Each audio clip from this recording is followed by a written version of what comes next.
का दिल दहला देने वाली एक और सच्ची घटना को लेकर चलते हैं। कृपया बच्चे इस वीडियो से दूर रहे। जिद और चुनौती। ये स्टोरी 4 दोस्तों की है, आर्यन, समीर, प्रिया और रोहन। चारों कॉलेज के आखिरी साल में थे और रोमांच के लिए किसी भी हद तक जा सकते थे। आर्यन इस ग्रुप का लीडर था, थोड़ा अहंकारी और किसी भी बात को मजाक में उड़ा देने वाला।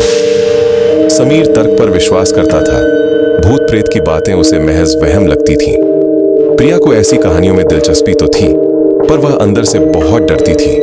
और रोहन तो नाम से ही डरपोक था, जो दोस्तों के दबाव में हर जगह चला जाता था। उनकी अगली छुट्टी का प्लान बन रहा था। आर्यन ने अचानक एक प्रस्ताव रखा, यार, शहर से 40 किलोमीटर दूर जो खामोश हवेली है, उसके बारे में सुना है? नाम सुनते ही प्रिया और रोहन के चेहरे पर एक अजीब सा डर तैर गया। वो हवेली अपने डरावने किस्सों के लिए पूरे इलाके में बदनाम थी। समीर ने हंसते हुए कहा, हाँ, वही ना, जहां कहते हैं कि एक जमींदार ने अपनी बेटी को मार दिया था और आज भी उसकी आत्मा भटकती है। सब बकवास है। आर्यन ने चुनौती भरे लहजे में कहा, बकवास है तो फिर चलें, एक रात उस हवेली में गुजारते हैं। पूरी दुनिया को दिखा देंगे कि ये सब सिर्फ मनगढ़ंत कहानियां हैं। हम इसका वीडियो भी बनाएंगे।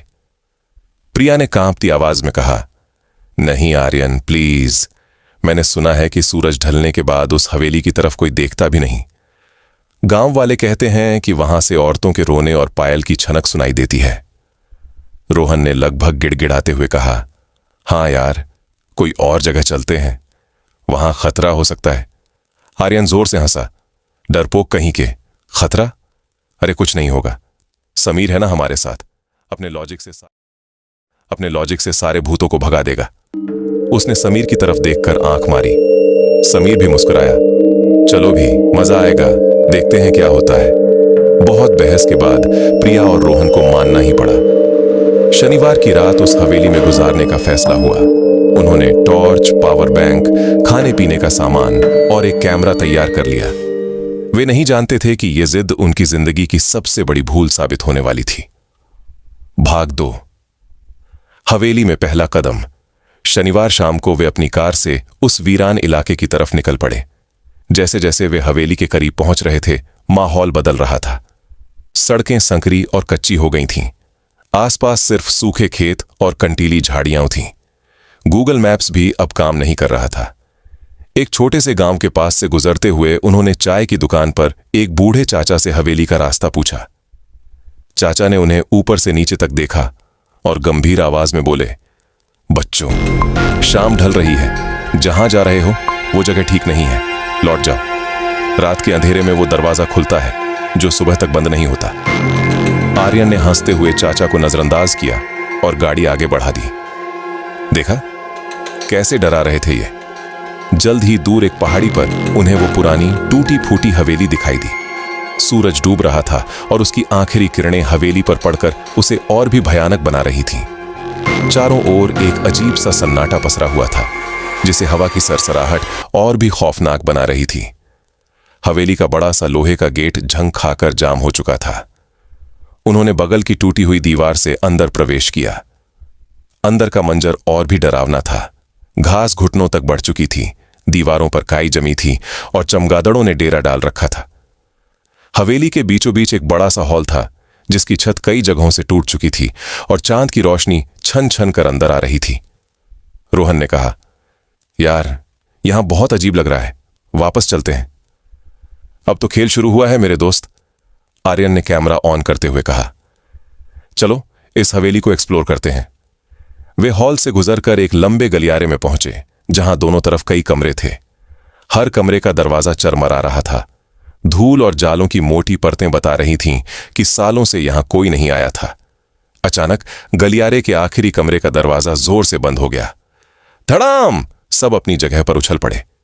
समीर ने गहरी सांस लेते हुए कहा, हवा का झोंका होगा, सारे दरवाजे खुले हैं। लेकिन हवा तो चल ही नहीं रही थी। भाग 3। जब डर सच होने लगा, उन्होंने हिम्मत करके आगे बढ़ना जारी रखा। वे पहले कमरे में घुसे। वो शायद एक स्टडी रूम रहा होगा। किताबें सड़ चुकी थीं और एक बड़ी सी पेंटिंग दीवार पर लटकी थी, जिसमें एक खूबसूरत औरत की तस्वीर थी। उसकी आंखें, ऐसा लग रहा था जैसे वो उन्हें ही घूर रही हों। प्रिया उस पेंटिंग को देखकर सिहर उठी। चलो यहां से। जैसे ही वे बाहर निकले, उन्हें किसी के सिसकने की आवाज सुनाई दी, बहुत धीमी, जैसे कोई औरत अपना दुख बयां कर रही हो। रोहन की आंखों में आंसू आ गए। मैंने सुना। तुमने सुना? इस बार समीर भी चुप था। आवाज बिल्कुल साफ थी। वे सब एक दूसरे का चेहरा देखने लगे। डर अब उनके दिलों में घर कर चुका था। तभी प्रिया की नजर जमीन पर गई। धूल में किसी के गीले पैरों के निशान थे, जो उस कमरे की तरफ जा रहे थे जहां से अभी अभी सिसकने की आवाज आई थी। लेकिन वहां पानी का तो कोई स्रोत ही नहीं था। अचानक ऊपर की मंजिल से पायल की छम छम छम की आवाज आने लगी। आवाज ऐसी थी जैसे कोई बेचैनी में एक कमरे से दूसरे कमरे में टहल रहा हो। आर्यन का आत्मविश्वास भी अब डगमगाने लगा था। उसकी आवाज में हल्का सा कंपन था। ऊपर, ऊपर कौन हो सकता है? समीर ने हिम्मत दिखाई। चलो देखते हैं। वे कांपते कदमों से लकड़ी की पुरानी सीढ़ियां चढ़ने लगे। सीढ़ियां हर कदम पर चर्र चर्र की भयानक आवाज कर रही थीं। ऊपर का गलियारा नीचे वाले से भी ज्यादा अंधेरा और डरावना था। पायल की आवाज अब बंद हो चुकी थी। उन्होंने एक कमरे का दरवाजा धीरे से खोला। वो एक बेडरूम था। एक पुराना पलंग, एक टूटी अलमारी और एक बड़ी सी ड्रेसिंग टेबल थी। ड्रेसिंग टेबल का शीशा टूटकर चटक गया था, लेकिन उसमें अभी भी धुंधला सा अक्स दिखता था। जब वे कमरे को देख ही रहे थे, ड्रेसिंग टेबल के सामने रखा छोटा सा संदूक अपने आप धीरे धीरे खुलने लगा। उनकी सांसें अटक गईं। संदूक पूरा खुला और उसमें से एक पुरानी मटमैली साड़ी का पल्लू बाहर लटक गया। और तभी कमरे का तापमान अचानक बहुत गिर गया। उन्हें अपने चारों ओर एक बर्फीला एहसास होने लगा। उनकी सांसों से भाप निकलने लगी थी। रोहन अब और बर्दाश्त नहीं कर सका। वो चीख मारकर भागा। भागो यहां से! उसके पीछे प्रिया भी भागी। आर्यन और समीर एक पल के लिए वहीं जम गए, लेकिन जब उन्हें अपने पीछे से एक सर्द फुसफुसाहट सुनाई दी, नहीं, तो वे भी अपनी जान बचाने के लिए भागे। भाग 4। दरवाजे के पीछे का सच वे सब भागते हुए नीचे हॉल में आ गए, लेकिन मुख्य दरवाजा जिसे उन्होंने खुला छोड़ा था अब बंद था। उन्होंने उसे खोलने की पूरी कोशिश की, पर वो टस से मस नहीं हुआ। फंस गए, हम फंस गए, प्रिया रोने लगी। हवेली के अंदर से अब भयानक आवाजें आने लगीं, बर्तनों के गिरने की, दरवाजों के पटकने की और उसी औरत की दर्द भरी चीखें। तभी उनकी नजर उस दरवाजे पर पड़ी जो गलियारे के अंत में था और पहले खुद ब खुद बंद हो गया था। वो दरवाजा अब थोड़ा सा खुला हुआ था और उसके अंदर से एक धीमी नीली रोशनी आ रही थी। कोई और रास्ता न देखकर वे धीरे धीरे उस दरवाजे की तरफ बढ़े। हर कदम एक सज्जा जैसा लग रहा था। समीर ने कांपते हाथों से दरवाजे को पूरा खोला। अंदर का दृश्य दिल दहला देने वाला था। वो एक छोटा सा कमरा था। दीवार पर खुरच खुरच कर लिखा था, न्याय। जमीन पर एक सूखा हुआ खून का धब्बा था और कमरे के कोने में वो खड़ी थी, एक औरत, सफेद साड़ी पहने हुए। उसके बाल बिखरे हुए थे और चेहरा नीचे झुका हुआ था। उसके पैर जमीन से थोड़े ऊपर हवा में थे। वहीं थी वो, हवेली की आत्मा। जैसे ही उन्होंने उसे देखा, उसने धीरे धीरे अपना सिर ऊपर उठाया। उसका चेहरा पीड़ा और क्रोध से विकृत था। उसकी आंखें, वे आंखें नहीं थीं, वे अंधेरे के 2 खाली गड्ढे थे जिनमें से आंसुओं की जगह खून बह रहा था। उसने उनकी तरफ अपना हाथ बढ़ाया और एक ऐसी दिल चीर देने वाली आवाज में चीखी जो किसी इंसान की नहीं हो सकती थी। चले जाओ! उसकी चीख से पूरी हवेली कांप उठी। कमरे की चीजें हवा में उड़ने लगीं। एक पुराना फूलदान सीधा आर्यन के सिर के पास से गुजरा। वे चारों पागलपन की हालत में भागे। उन्हें नहीं पता था कि किधर जा रहे हैं। वे दरवाजों से टकराए, दीवारों से भिड़े, बस उस चीख से दूर जाना चाहते थे। तभी चमत्कार हुआ। हवेली का मुख्य दरवाजा अपने आप खुल गया। उन्होंने बाहर की तरफ ऐसी दौड़ लगाई जैसे उनकी जिंदगी की आखिरी दौड़ हो। वे टूटी दीवार फांदकर अपनी कार तक पहुंचे और बिना एक पल गंवाए गाड़ी को भगा ले गए। गाड़ी के शीशे में उन्होंने देखा, हवेली के ऊपरी खिड़की पर वही साया उन्हें घूर रहा था, जब तक कि हवेली अंधेरे में गुम नहीं हो गई।